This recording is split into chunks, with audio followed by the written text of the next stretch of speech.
Olá, estamos aqui hoje no Conexão Metropolitana com dois amigos meus, o André de Tomás e o Marcos Chiodi, que são sócios da Monitora. Posteriormente foi vendida para a Marlabs e hoje eles são os representantes aqui, Country Manager da Marlabs no Brasil. Então, prazer recebê-los, Marcos e André. É uma alegria que vocês tenham podido vir aqui nessa agenda apertada de vocês, bater um papo sobre empreendedorismo e tecnologia. Bacana, obrigado, Antônio, pelo convite. É um prazer estar aqui com você, participar. Queria agradecer bastante o convite da Metropolitana, o seu convite, para falar de um assunto que a gente gosta bastante. Não dominamos, mas gostamos. Somos entusiastas. Estamos hoje três computeiros, Exato. né? Essa é a verdade. Eu, formado em ciência da computação, e vocês também. E eu queria começar por aí, pra vocês contarem um pouco da trajetória de vocês, que são formados em tecnologia, e como surge nessa trajetória profissional a vontade de empreender. No meu caso, especificamente, eu acho que é bem estranha essa vontade de empreender, porque eu sou filho de professora. A minha mãe é professora P3 do estado de Química. Ela nunca teve nenhum empreendimento, assim, da família, né? Meu pai era contador, muito embora dono da sua contabilidade, uma empresa pequena de prestação de serviço, mas desde muito pequeno, essa vontade de empreender já aparecia, nas minhas ações, né? Mas se eu tivesse que olhar um motivo, né? Infelizmente, eu diria, foi por necessidade. Eu perdi meu pai quando eu tinha 12 anos, a minha mãe com salário de professor. Infelizmente, estamos num país que o professor de ensino aí primário ou ensino fundamental e médio não é muito bem remunerado, e a família teve que se movimentar de alguma forma. E a gente montou uma empresa para fazer fraldas e absorventes, né? E começamos com uma empresa com uma máquina fazendo isso, e obviamente uma coisa muito artesanal ainda, né? E acabou não dando muito certo, mas naquele momento gerou alguma renda que era bem necessária ali para a família, né? E é nesse momento que eu vi bastante a necessidade de estudar, porque, muito embora a gente comece um negócio com algo artesanal, algo muito sem planejamento, pela necessidade, você começa a perceber que a hora que você precisa aumentar a produção, você precisa pôr preço, precisa entender a margem, precisa saber como você vai tratar com os clientes, com os fornecedores. Aí você começa a perceber que falta ferramenta, e esse ferramental a gente acaba entendendo, a gente acaba aprendendo, né? Quando a gente começa a estudar. Na minha época, minha mãe já vinha de um curso de exatas, de química, e eu já me dava muito bem com as matemáticas, com as exatas, então eu acabei me encaminhando para engenharia de computação, né? Que hoje eu posso dizer que foi uma boa escolha. Você é formado na UFSCar. Sou formado na UFSCar em engenharia de computação, posteriormente com mestrado na própria UFSCar com engenharia de software, e na sequência ainda um MBA em administração de empresa pela USP de Ribeirão. E então a tua veia empreendedora já vem de muito cedo, né? E o André? Eu diria assim, é um pouco da necessidade, o Marcos falou, né, das situações, né? O primeiro negócio que eu montei, eu havia sido mandado embora do emprego, pô, super bacana com tecnologia, e aí tinha uma oportunidade de fazer.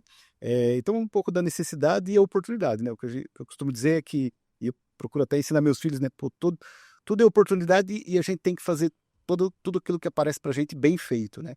Então, nessa ideia da oportunidade que apareceu e a vontade de fazer muito bem feito lá atrás, né? O primeiro negócio nem era umas músicas como o Marcos, né? Não era na área de computação, era na área agro, né? Uma fábrica de amostrador de solo. Mas essa ideia, essa necessidade, né? Junto com a oportunidade, foi que fez criar o primeiro negócio. E depois, eu acho que tanto eu como o Marcos, a gente fizemos o curso junto, engenharia de computação aqui na UFSCar em São Carlos. É, né, conforme as oportunidades foram aparecendo, em um momento a gente voltou a fazer aquilo que a gente tinha mais estudado, que era computação, né? E o Marcos com uma história um pouco diferente, eu também no mercado de agro, que não é exatamente a minha formação. E aí depois, quando a gente foi montando um pouquinho aquilo que você contou, quando a gente éramos sócios e estávamos montando ali a Monitora, fazia muito mais sentido, porque era uma coisa que estava na nossa formação, então a gente conhecia muito mais do negócio que a gente estava atuando, e tanto para desenvolver como para ir para o mercado e conhecer pessoas. O relacionamento é muito importante nessa hora para você ter os clientes. E por muito tempo, né, tanto eu como o Marcos, até fazendo um paralelo e lembrando aqui, a gente, no começo do negócio nem é tão simples. Primeiro negócio, quem era o meu sustento, eu dava aula, né, em algumas faculdades particulares, então eu fazia carreira meio, batia escanteio e acabei se Vida dupla. vida dupla, mais ou menos isso. Então, então foi, e a necessidade, né, e a vontade de fazer um negócio bacana, e aí com o tempo você vai criando, como o Marcos falou, né, maturidade, né, também depois a gente fez o mestrado no mesmo período, depois eu tive a oportunidade de fazer o doutorado, muito por conta das aulas que eu estava ministrando, e aí a carreira assim, né, houve um grande planejamento e até o Marcos falou, eu me lembrei, né? Meu pai também é técnico em contabilidade, tinha o escritório dele. E quando eu falei, pai, vou montar um negócio, eu falei, cara, não faça isso. Ele, como contador, eu falei, não. E aí falava uma coisa que ele falou assim, poxa, é muito. Você vai ter um sócio que é o governo federal, municipal, é difícil e tal. Mas de todas as dificuldades, né? E do Brasil a gente é muito acostumado com isso. Tem os prós e os contras, e hoje dá para ver claramente, né, as grandes vantagens de fazer um negócio, as grandes desvantagens, mas é a jornada, né? Fazer bem feito, tanto de um lado como do outro. Deixa eu fazer um parênteses aqui, porque sempre que eu vou falar de empreendedorismo, e quando eu dava aula de empreendedorismo, uma coisa que me incomodava muito era esse negócio que às vezes aparecia de empreendedorismo de palco, né? Que o cara acerta na primeira vez, fica trilionário, e todo mundo acha que tem o dever de acertar na primeira vez e ficar trilionário, né? Então eu e o André já fomos sócios em outros negócios, né? A gente já criou peixe, já plantou alface, criou minhoca. A minhoca morreu soterrada, o peixe afogado e o alface não cresceu. Então, você tem que ir aprendendo e você errar faz parte do processo, né? E hoje, com a nossa maturidade, né, nesse processo todo, o que a gente fala é erre, mas erre pequeno, barato e rápido. Até você acertar onde você precisa, aí você escala. É isso. Né? Então, acho que essa é a receita mágica. E isso depende de conhecimento técnico que você adquire na faculdade, no seu curso, certo? E depende da vivência também, do que você tem trabalhado e da insistência. Eu acho legal a gente frisar isso, né? Porque a profissão de tecnologia, desde a época que eu ingressei na Unesp, em ciência da computação, já se falava que é uma profissão não regulamentada, mas que estavam tentando regulamentar e nunca foi regulamentada, então que, portanto, não precisa de diploma.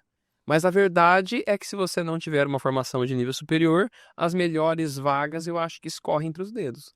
Eu acho que o curso superior traz duas coisas assim, muito importantes. Primeiro é o conhecimento, né? Tá lá o professor te dando o guia, né? O passo a passo do que fazer, um caminho que ajuda muito o aluno. E depois uma coisa assim super importante que a faculdade traz é esse relacionamento, né? Network. Um bom aluno, e eu quando professor, imagino que o Antônio também, a empresa fala, pô, você não tem ninguém para me indicar, né? E aí no fim do dia já existe uma seleção que acontece você com os seus colegas ali da classe, boa parte, a melhor forma de contratação é a indicação, e na nossa área isso acontece muito na área de tecnologia, né? Então você como entregando um bom resultado ali, inicialmente no teu desafio que está à sua frente, que é a aula, né? Isso vai te abrir portas, né? Então, todo o trabalho bem feito, ele é visto, né? Às vezes você acha, pô, ninguém viu um bom... Não, ele sempre é visto. Ele sempre aparece. E você vai colhendo o fruto disso ao longo do tempo. É isso mesmo. Eu acho que a gente está num mundo em que a gente não pode encarar as coisas mais de forma cartesiana, né?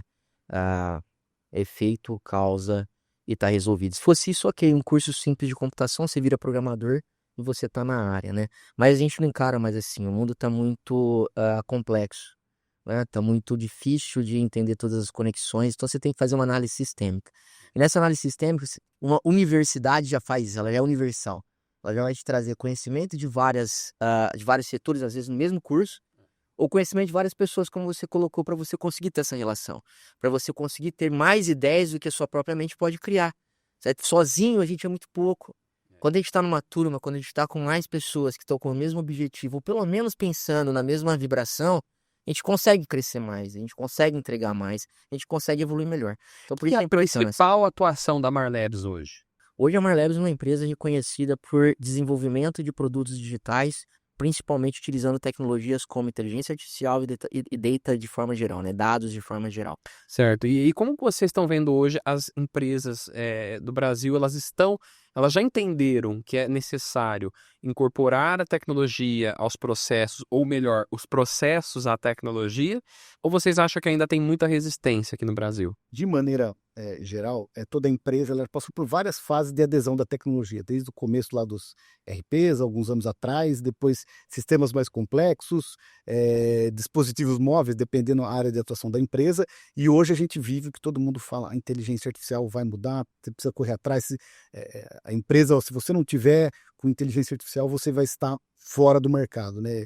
Eu falo que mais ou menos início do ano passado, final de 23, começo de 24, quando a OpenAI e o ChatGPT tinha lançado, muita gente procurava, a gente falou assim, eu preciso de um projeto de inteligência artificial, eu preciso apresentar aqui para a empresa, estão me cobrando, né, pessoas da TI, depois outras áreas, né, o pessoal do RH, o pessoal me disse que muita coisa é possível ser feito com IA, como vocês poderiam ajudar, né? Então as empresas procuravam muitas vezes a tecnologia para falar, eu tenho IA, eu tenho inteligência artificial, né?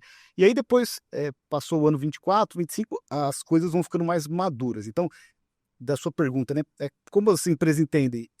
No início era o ERP, depois quem podia foi para colocar o dispositivo móvel como ou força de vendas, ou uma forma, ou o próprio produto estava ali dentro de aplicativos. Hoje a inteligência artificial, muita coisa vai acontecendo. Então as empresas procuram e têm a necessidade. E é sempre o que a gente busca, que é até dentro da Mar Labs, como que essa tecnologia vai se pagar. Porque no fim do dia é feito investimento, todo mundo está disposto a pagar 10, né, para receber mais que isso, ou economizar. Essa conta precisa fechar, né? A conta precisa fechar. Então a gente procura ser super racional e pé no chão, né? O pessoal, hoje dentro da Marbs eu faço muito atuação comercial e pelo fato de ter o doutorado, ter mexido bastante com a parte de inteligência artificial, vamos colocar aqui a inteligência artificial, fala, cara, a conta tem que fechar, né? É uma jornada. Primeiro a gente estrutura os dados, depois pensa em inteligência artificial, para a conta fechar e se pagar o projeto lá. E aí, nós, né, a gente contou um pouquinho da nossa história, muito técnico, até a chegada aqui da Marbs, a venda nossa sempre foi uma venda muito técnica e um cliente que indicava outro, porque a gente sempre prezava muito ali pela qualidade na entrega técnica, né? Sim. Então, eu acho que você tocou num ponto que eu acho que é muito, muito importante, assim, para aquele que está assistindo esse episódio aqui e não é da área de tecnologia propriamente, que é o nível de maturidade que uma empresa precisa estar para conseguir incorporar a inteligência artificial à sua realidade. Porque tem muitas vezes que a empresa está num nível ainda de usar planilha e pensa que já vai conseguir ter inteligência artificial bem aplicada. Qual que é o passo a passo para essa empresa conseguir chegar a poder ter uma vantagem de usar a inteligência artificial nos seus negócios? eu acho que depende muito do mercado que ela atua e da aplicação. Uma coisa que envolve essa jornada de dados, inteligência artificial, que faz muito sentido em muitos clientes, que eu sempre sugiro. Como você faz, dependendo o cliente, né? Como que você faz a detecção de um churn, né? O cliente que vai deixar de assinar a sua plataforma, ou vai deixar de ser seu aluno, vai deixar de ter conta no seu banco. Poxa, como que eu detecto isso? A gente fez alguns cases super bacanas, e é um projeto que ele se paga. Então, dependendo do nível de maturidade da empresa, esse é o tipo de projeto que funciona. Poxa, eu lido com o exemplo que você falou, eu tenho muitas planilhas e as informações, eu tenho uma pessoa aqui, aquele trabalho repetitivo, então eu consigo, numa camada inicial, trabalhar com um agente que vai fazer isso mais rápido, melhor, fazer algumas verificações que antes não eram possíveis. Então a inteligência artificial pode ser colocada nesse momento. Eu tenho muito dado para tratar. Como que eu tiro informação? Uma coisa é dado, outra coisa é informação que ajuda na tomada de decisão. A IA é um atalho para a gente fazer isso. Mais rápido, melhor, à medida que ela consegue tratar um volume muito grande de informação. Ou seja, inteligência artificial não é só para grandes empresas muito maduras. Dá para a gente utilizar em diferentes níveis, dependendo da realidade daquela organização. Da ideia. Hoje eu entendo que no Brasil, a depender do setor, nós tem setores que são muito mais, usam muito mais tecnologia do que outros. Setor financeiro, por exemplo, é inegável, certo? Eles foram os precursores e os que mais usam tecnologia hoje está no dia a dia de todas as pessoas, certo? Com os bancos digitais ainda, o aumento das pessoas que estão se bancarizando e assim por diante é uma coisa espetacular. Mas outros setores nem tanto. E o problema que eu acho que no Brasil não é nem isso. O problema é a velocidade com a qual as empresas buscam se atualizar em tecnologia. Qual que é o budget que essas empresas direcionam para evolução tecnológica, certo? Porque nós geralmente estamos bebendo água de enxurrada. E eu acho que é o que está acontecendo hoje com o uso de inteligência artificial. Então, hoje, quando você visita e faz alguns benchmarks em empresas multinacionais ou de outros países, atuando ou não no Brasil, eles já estão usando agentes já há algum tempo. E nas empresas brasileiras, mesmo as grandes, você não vê isso. É. E não é um rocket science, não é coisa de outro mundo. É coisa que dá para usar em pequenas, médias e grandes empresas. Basta vontade, direção e investimento. Porque hoje o que a gente vê, às vezes, em papo sobre inteligência artificial, se fala de coisas assim tão avançadas, às vezes distantes da realidade das empresas, que vocês estão trazendo aqui exemplos de coisas que dá para começar para já. E é uma coisa que a gente sempre fala, pô, eu adoraria trabalhar em projetos gigantescos, mas é preciso dar o primeiro passo, né? Então, É. como que a gente mostra que é viável, que tem um retorno aqui, para depois, poxa, funcionou? O que a gente fala, a gente gosta sempre, é como se fosse o painel do carro, pô, que indicador que a gente vai olhar, né? Vamos olhar para o indicador de número de clientes, de faturamento, de receita. Pô, como que a tecnologia consegue ajudar a melhorar esses indicadores? E aí o meu objetivo aqui, como empresa de tecnologia, é melhorar os teus indicadores, para, assim como fosse o painel do carro ali, você pise no acelerador, né? Poxa, cada real que eu coloco aqui, eu estou tendo retorno. Pô, então deixa eu investir mais, né? Então, isso ajuda passo a passo, e é muito mais fácil eu mostrar o valor da tecnologia num caso super bem específico para a gente começar a dizer, não, vamos mudar toda a forma que a empresa funciona, o jeito de trabalhar, a forma de faturar. Não, vamos achar os casos que fazem mais sentido no início para a gente iniciar, e depois a gente escala, né? A gente sempre pensa dessa maneira. E, assim, olhando essa realidade de projetos com empresas de diferentes setores, o que vocês veem que são os maiores desafios hoje para um projeto de tecnologia, seja na área de IA ou em outra, terem sucesso? As maiores barreiras para isso aí funcionar? A gente fala sempre, né, que e eu como comercial e o Marco que cuida da entrega do projeto, sempre fala, pô, ele tem que ser bem alinhado no início à expectativa, para depois que a entrega atenda aquilo que foi combinado aqui inicialmente. Fazer isso, né, o cliente muitas vezes, a gente precisa deixar claro para o cliente qual que é a responsabilidade dele no projeto, né? Então, ó, isso aqui eu vou precisar do seu time assim, assim, assado, e o seu comprometimento, né? E aí, fazer um mapeamento muito claro disso. Geralmente, na área de desenvolvimento, a gente, também, enquanto aluno, né, a gente pensa, vou fazer o requisito, modelagem, implementação, vou testar e vou entregar o software. Vou ter uma camada anterior a tudo isso, que é negociar com os interessados, quem são as pessoas chaves, quem são os meus patrocinadores, e como eu vou entregar o feedback da evolução do projeto para que ele obviamente sofra correções ao longo do desenvolvimento, né? Às vezes um projeto, quando ele está, uma coisa, a gente fala assim, né? Uma coisa é o ar-condicionado, outra coisa é o calor da guerra, né? Então, quanto mais próximo, tem uma frase que eu gosto da IBM, que é falar, pô, a IBM trabalhou anos e anos para ter certeza que quanto mais próximo o cliente estiver do desenvolvimento, maior a chance de sucesso. Mas nem a garantia do sucesso, né? Mas maior a chance de sucesso. Então, essa comunicação, ela tem que ser muito bem feita, né? A gente tem algumas sessões que a gente faz agendadas e marcadas, porque tem que ter esse health check do projeto para alinhar, né, a expectativa e ver a entrega. E depois, né, então, a gente falou que no início tem toda essa parte do desenvolvimento, anteriormente é muito importante isso, e depois é alinhar, uma vez que o projeto entregue, como que a gente vai medir, como que a gente vai treinar, como que a gente vai monitorar se a tecnologia, né, realmente está agregando valor. Às vezes é super simples uma coisa. Tem um exemplo que eu conto, né? A gente desenvolveu um sistema, uma cooperativa super grande, o pessoal feliz, e aí eu fui visitar a cooperativa numa outra reunião, de uma outra pauta, e aí o telefone lá, tinha 3 moços na recepção, e o telefone não parava de tocar. E eu falei, é sempre assim? Eu falei, não, é porque é quinto dia útil, todo mundo está pedindo a segunda via do boleto. Aí eu entrei na reunião e falei, gente, esquece o que a gente vai fazer, cara, vamos colocar a segunda via do boleto no aplicativo, porque o pessoal cooperado vai ficar muito feliz, e o teu telefone vai ficar mais fácil, tua inadimplência vai diminuir. Mas será que precisa? Eu falei, cara, dá um pulo ali.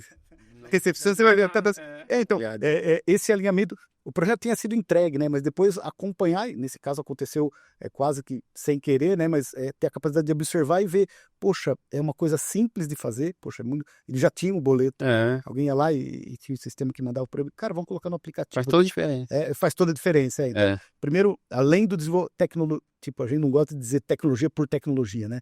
Então, vamos pensar antes, quem que a gente precisa envolver e com qual comprometimento, e depois como que a gente monitora a adesão dessa tecnologia, né? Então, eu reforço com dois pontos, né?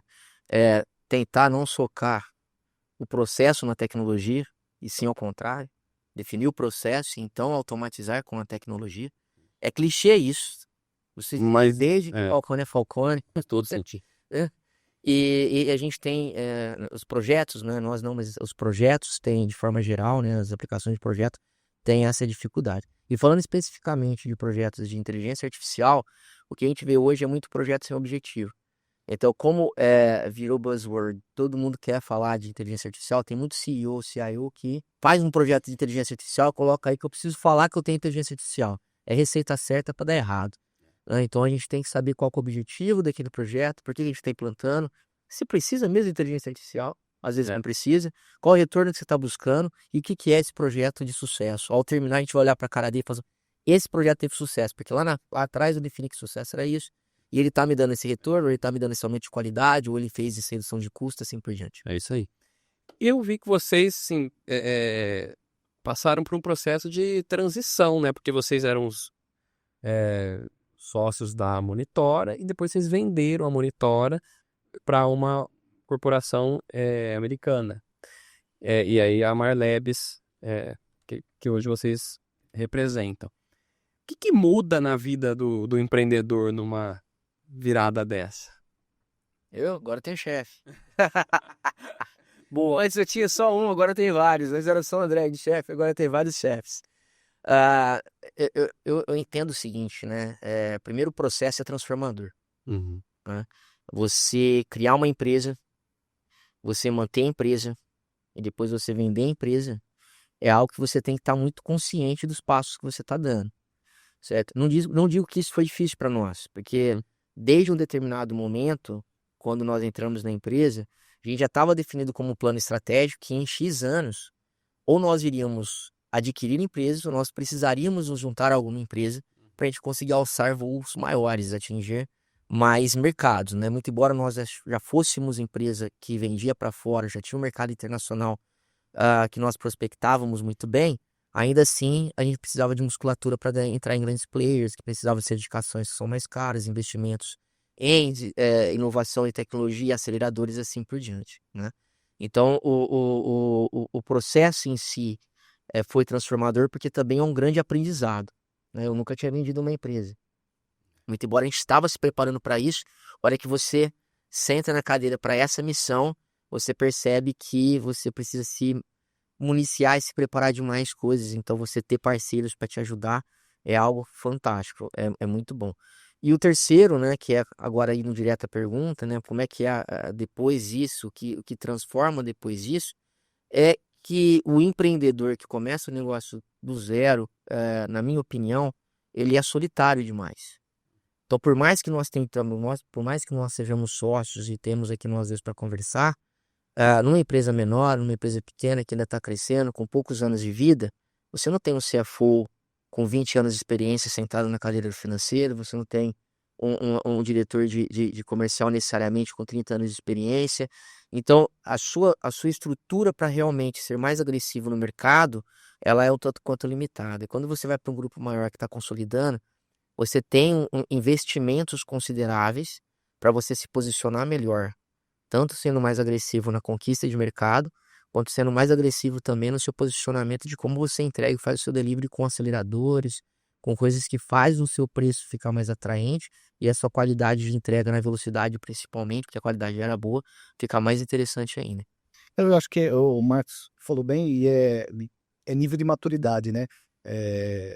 Primeiro, assim, é muito bom ter chefe, né? Você dividir a responsabilidade e musculatura, né? A gente estava num tamanho de empresa que às vezes você é muito caro ou muito, entre aspas, complexo para uma empresa menor e para uma empresa muito grande, vai falar assim, puxa, mas se é uma empresa menor, você tem 300... Será que vai dar conta, né?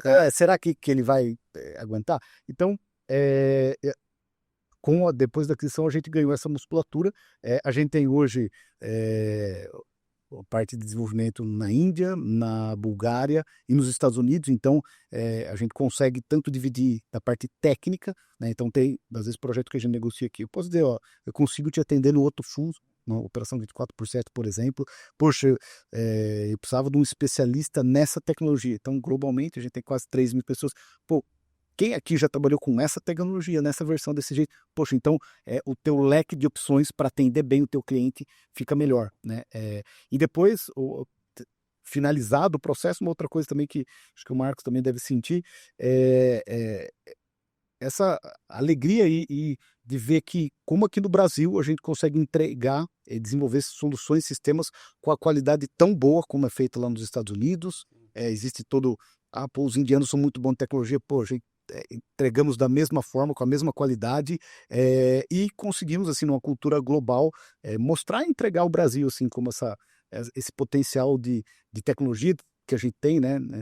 Grandes pessoas. Você falou um pouquinho da faculdade de tecnologia, né? E eu sempre, como a gente começou no empreendedorismo, a tecnologia tem essa vantagem que com um investimento muito baixo, né, você consegue montar o seu negócio, né? Devido a outras áreas, eu vi o cara lá da engenharia de produção, putz, ele vai pensar onde ele vai empreender usando o conhecimento dele, né? A área de tecnologia tem essa vantagem, né? Você com uma boa ideia e mão na massa, um time legal, pô, você consegue criar a sua tecnologia Escalável, né? escalável, rápida. Tem várias informações aí que o pessoal sempre vê, né? Cada vez surgem novas empresas, a IA acelera muito isso e cada vez em menos tempo você forma lá o milionário, o bilionário, muito acelerado pelas questões aí da tecnologia. Então, a nossa área aqui tem um pouco essa vantagem. Comentando um pouquinho quando ela falou, se me permite, Antônio.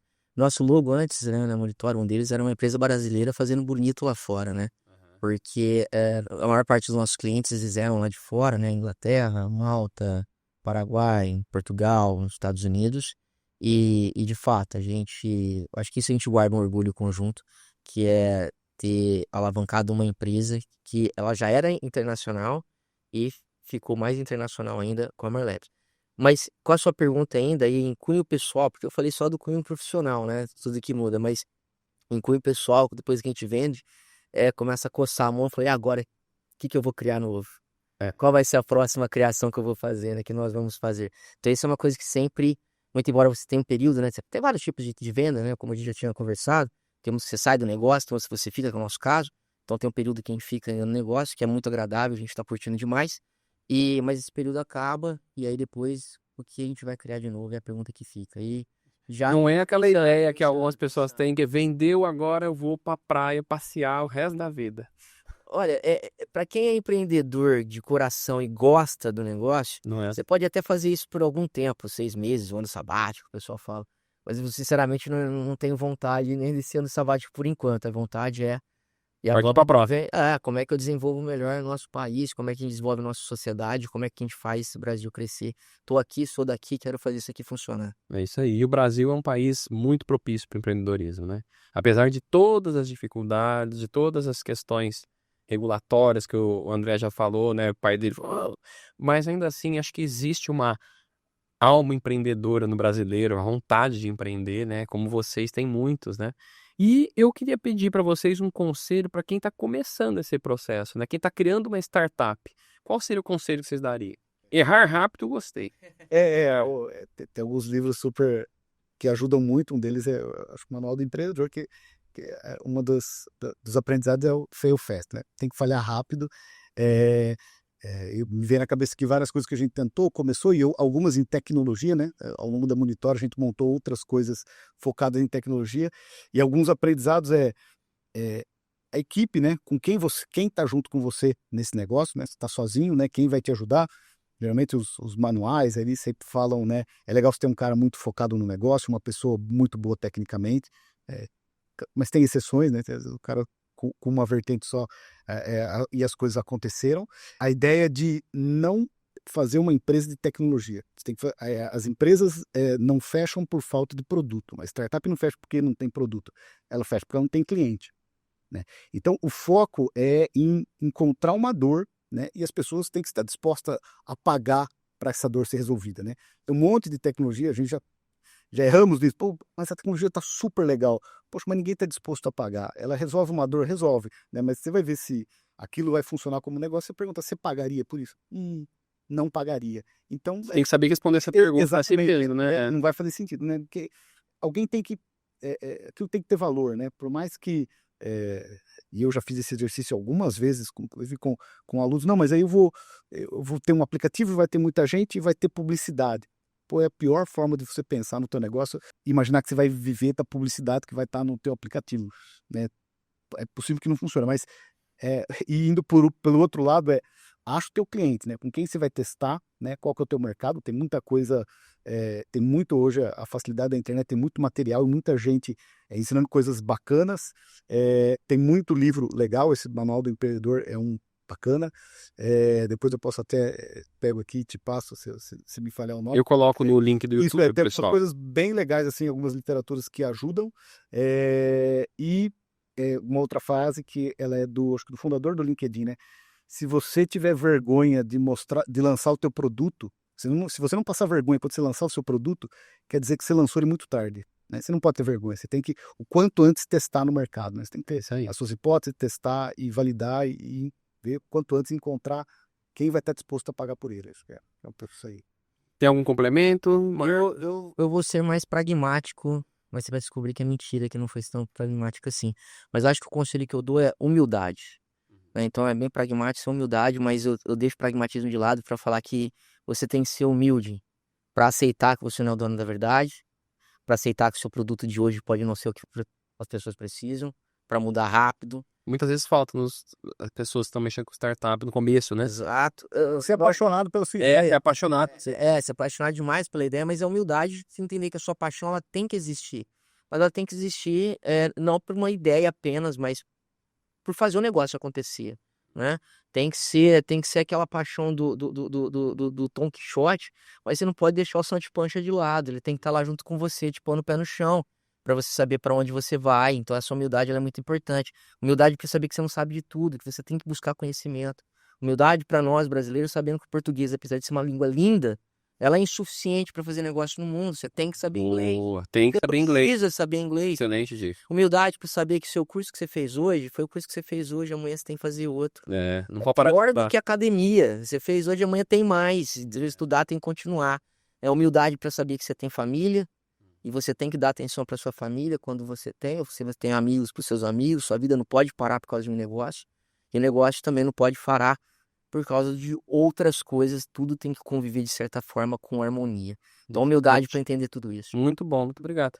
Eu acho que vai ser muito valiosa para os ouvintes. E para terminar, porque a gente podia ficar conversando mais umas 2 horinhas aqui, mas para terminar, nós temos aqui na Metropolitana muitos cursos na área de tecnologia de graduação, como Big Data, Inteligência Analítica, temos redes de computadores, análise de desenvolvimento de sistemas, banco de dados. E para esses estudantes de tecnologia, qual a dica de carreira que vocês dão para eles? Independente do curso, né? Eu acho que os alunos têm muita dúvida. Não, eu faço Big Data, não, eu vou para outra área de desenvolvimento de sistema. Qual que é a diferença? O que acontece? Eu tinha a mesma dúvida. Engenharia de computação, eu tinha a ideia de fazer o curso que estava lá no manual da FUVEST. Quando você está na realidade, você vê que é outra coisa. Mas, ao longo da sua jornada, você vai se deparar com muitas oportunidades, né? E sempre vai ser uma oportunidade de pegar aquilo que você está vendo na teoria lá nas aulas e trazer para a prática, né? Então,